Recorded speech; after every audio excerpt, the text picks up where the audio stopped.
संपर्क दीदी की शब्दशाला।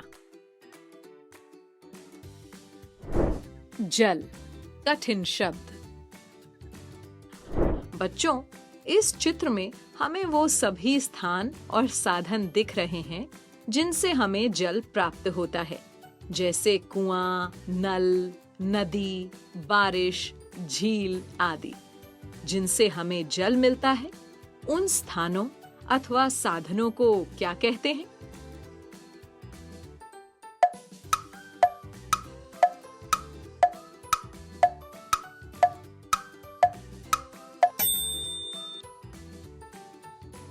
उन्हें जल स्रोत कहते हैं। जल स्रोत, जल स्रोत, जल स्रोत। देखो बच्चों, अगले चित्र में पृथ्वी पर उपस्थित जल के वाष्पित होने, बादल बनने और वर्षा होने पर उस जल के दोबारा पृथ्वी पर आने की प्रक्रिया को दिखाया गया है।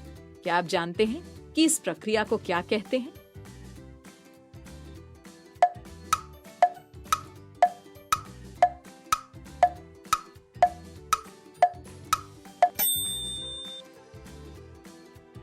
इसे जल चक्र कहते हैं। पृथ्वी से वाष्पित हुए जल का वर्षा के रूप में दोबारा पृथ्वी पर आने का चक्र हुआ जल चक्र। जल चक्र, जल चक्र, जल चक्र। अब इस चित्र में पानी गर्म किया जा रहा है। देखो, इसमें से वाष्प यानी भाप भी निकल रही है। क्या आप जानते हैं कि पानी का गर्म होकर वाष्प में बदलना क्या कहलाता है?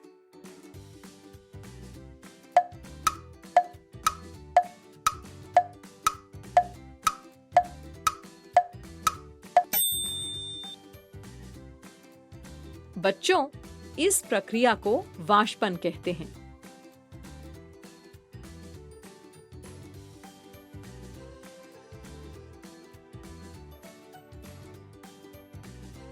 वाष्पन, वाष्पन, वाष्पन।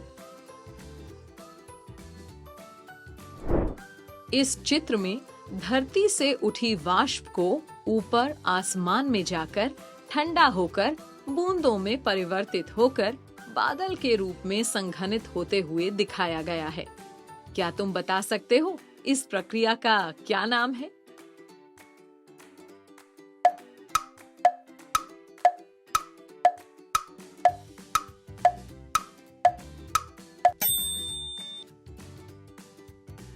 इस प्रक्रिया को संघनन कहते हैं बच्चों।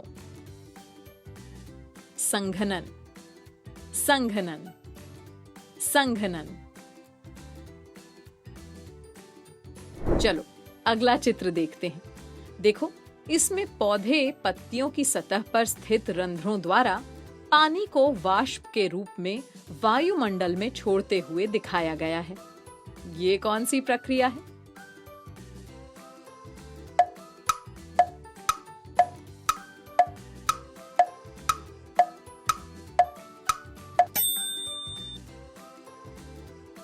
इस प्रक्रिया को वाष्पोत्सर्जन कहते हैं।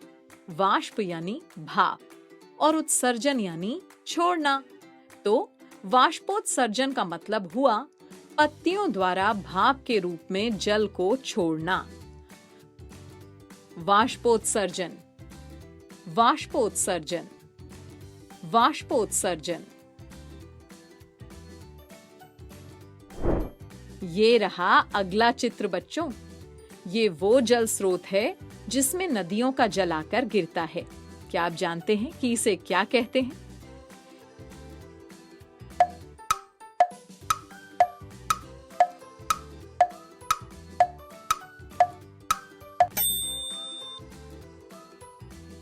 इसे महासागर कहते हैं। महा यानी बहुत बड़ा और सागर यानी समुद्र। तो महासागर मतलब पानी का बहुत बड़ा समुद्र। महासागर, महासागर, महासागर। अरे वाह, इस चित्र में तो हैंडपंप से पानी निकाला जा रहा है।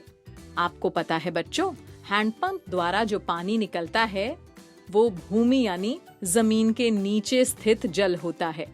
भूमि के नीचे स्थित उस जल को क्या कहते हैं?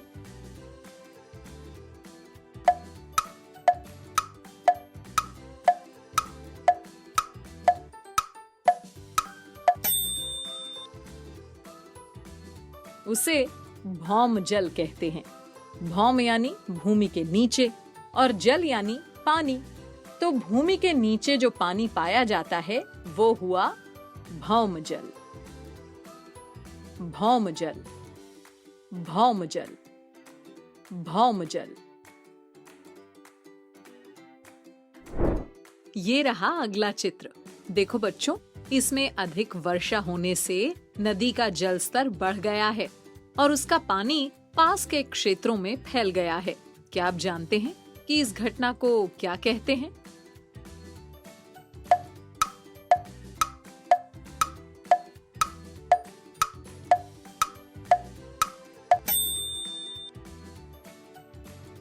इसे बाढ़ कहते हैं बच्चों। बाढ़, बाढ़, बाढ़।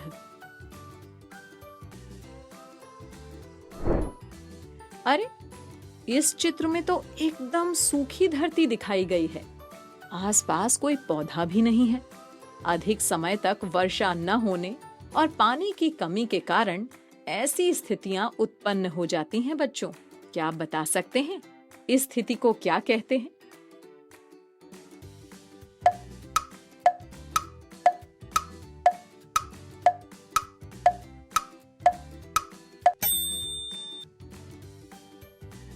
बच्चों, इसे सूखा कहते हैं।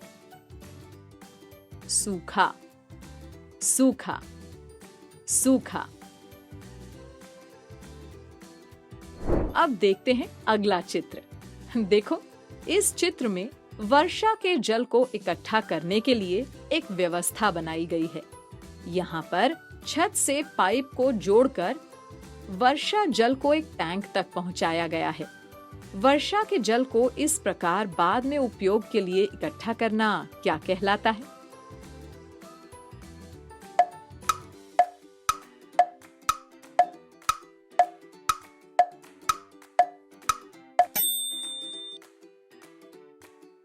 इसे वर्षा जल संग्रहण कहते हैं। वर्षा जल यानी वर्षा का जल और संग्रहण यानी इकट्ठा करना। तो वर्षा जल संग्रहण मतलब वर्षा के जल को इकट्ठा करना। वर्षा जल संग्रहण, वर्षा जल संग्रहण, वर्षा जल संग्रहण। ये देखो बच्चों, इस चित्र में जल वाष्प ने संघनित होकर बादल बना दिए हैं। तो ये जो पानी की छोटी छोटी बूंदें हैं, इन्हें क्या कहते हैं?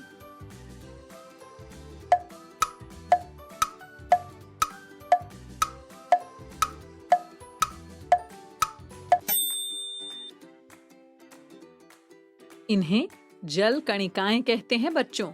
जल का अर्थ हुआ पानी और कणिकाएं यानी बूंदें। तो जल कणिकाएं मतलब पानी की बूंदें। जल कणिकाएं, जल कणिकाएं, जल कणिकाएं। ये देखो बच्चों, इस चित्र में भी बारिश ही हो रही है, लेकिन इस बारिश में ये रुई जैसा सफेद सफेद क्या गिर रहा है? क्या तुम्हें पता है? बच्चों, ये भी बारिश का ही एक रूप है। ये जो सफेद सफेद रुई जैसा पदार्थ बरस रहा है ना, इसे क्या कहते हैं?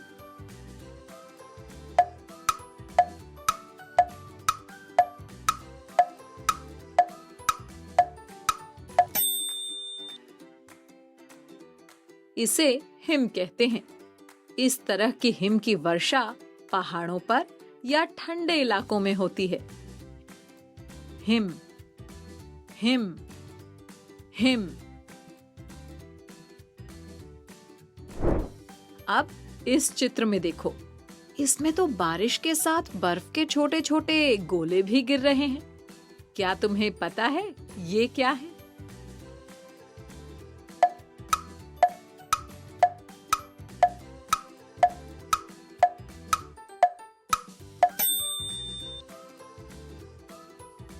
ये वो ही बारिश की बूंदें आपस में जम के चिपक गई हैं और बरस रही हैं।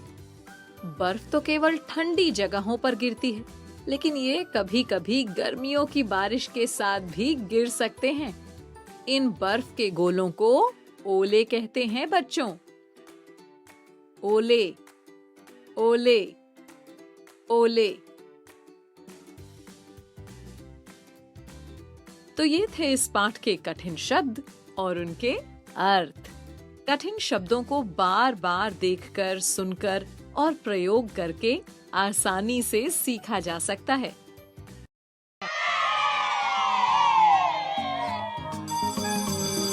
ओके बच्चों, बाय बाय बाय। बच्चों अब मैं जाती हूँ, कल फिर मिलने आती हूँ। इंग्लिश में अब होंगी बातें, मैथ सीखेंगे हंसते गाते। पहेली, किस्से और कहानी सुनना अब तुम मेरी जुबानी। बात बड़ी है सीधी सीधी, मैं हूँ आपकी संपर्क दीदी। संपर्क फाउंडेशन।